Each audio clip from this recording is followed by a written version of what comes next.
ನಮಸ್ಕಾರ. ನಾಯಕ್ಸ್ ಅಡುಗೆ ಮನೆಗೆ ಸ್ವಾಗತ. ನಾನಿವತ್ತು ಉದ್ದಿನ ಬೇಳೆದು ಅಂಬಡೆ ಮಾಡುವ ಅಂತೇಳಿ ಉದ್ದಿನ ವಡೆ 4 kg ಉದ್ದಿನ ಬೇಳೆ ತಗೊಂಡಿದ್ದೇನೆ. ಇದನ್ನು ಒಂದು 2 ಗಂಟೆ ನೆನೆಸಿದ್ದು. ಈಗ ಈ ಉದ್ದಿನ ಬೇಳೆಯನ್ನು ಕಡಿಲಿಕ್ಕೆ ಹಾಕ್ತಾ ಇದ್ದೇನೆ.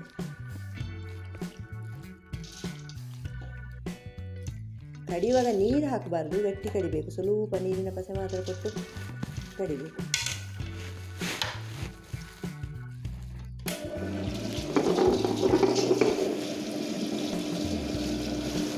ಹಿಟ್ಟು ಕಡ್ದಾಯಿತು ನೋಡಿ, ಇಷ್ಟು ಗಟ್ಟಿ ಇದ್ದರೆ ಆಯಿತು. ಇನ್ನು ಈ ಹಿಟ್ಟಿಗೆ ಹಾಕುವ ಸಾಮಗ್ರಿಗಳು ನೋಡಿ, ಸ್ವಲ್ಪ ತೆಂಗಿನಕಾಯಿ ತುಂಡು ಮಾಡಿದ್ದು, ಒಂದು 2-3 ಕಾಯಿ ಮೆಣಸು ಉಂಟು. ಇದು ಚಪ್ಪೆ, ಹಾಗಾಗಿ ಒಂದು 3-4 ಉಂಟು ಇದರಲ್ಲಿ. ಇಲ್ಲದ್ರೆ ಖಾರ ಇದ್ದರೆ 2 ಸಾಕು. ಒಂದು ತುಂಡು ಶುಂಠಿ ಸಣ್ಣ ಚೂರು ಮಾಡಿದ್ದು, ಮತ್ತು ರುಚಿಗೆ ಬೇಕಾದಷ್ಟು ಉಪ್ಪು, ಸ್ವಲ್ಪ ಬೇವಿನ ಸೊಪ್ಪು ಕಟ್ ಮಾಡಿದ್ದು, ಒಂದು ಒಣಮೆಣಸು, ಇದು ಪರಿಮಳಕ್ಕೆ ಹಾಕುದು. ಇದನ್ನೆಲ್ಲ ಹಿಟ್ಟಿಗೆ ಹಾಕುವ.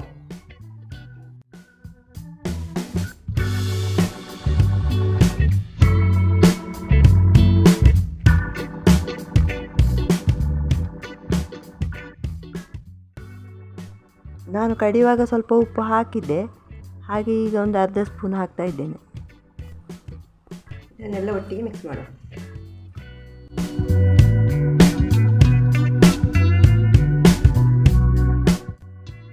ಎಣ್ಣೆಯಲ್ಲಿ ಕರಿಯುವ. ಎಣ್ಣೆ ಕಾದಿದೆ. ಈಗ ಕೈಯನ್ನು ನೀರಲ್ಲಿ ಮುಳುಗಿಸಿ ಒಂದೊಂದೇ ವಡೆಯನ್ನು ಎಣ್ಣೆಯಲ್ಲಿ ಕರಿಯುವ.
ನೋಡಿ, ವಡೆ ಎಲ್ಲ ಕರೆದಾಯಿತು.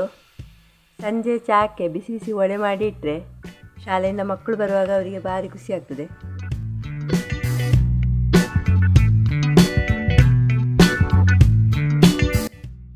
ವಡೆ ತುಂಬ ಚೆನ್ನಾಗಿದೆ. ನಾವು ಹೊರಗಡೆಯಿಂದ ತಂದು ತಿನ್ನೋದಕ್ಕಿಂತ ನಾವೇ ಮಾಡಿ ತಿಂದರೆ ತುಂಬ ಒಳ್ಳೆಯದಿರ್ತದೆ, ಆರೋಗ್ಯಕ್ಕೂ ಒಳ್ಳೆಯದು. ಇನ್ನು ನೀವು ಒಮ್ಮೆ ಮಾಡಿ ನೋಡಿ ಮನೆಯಲ್ಲಿ. ಇನ್ನು ಮುಂದಿನ ವಿಡಿಯೋದಲ್ಲಿ ಸಿಗುವ. ನಮಸ್ಕಾರಗಳು.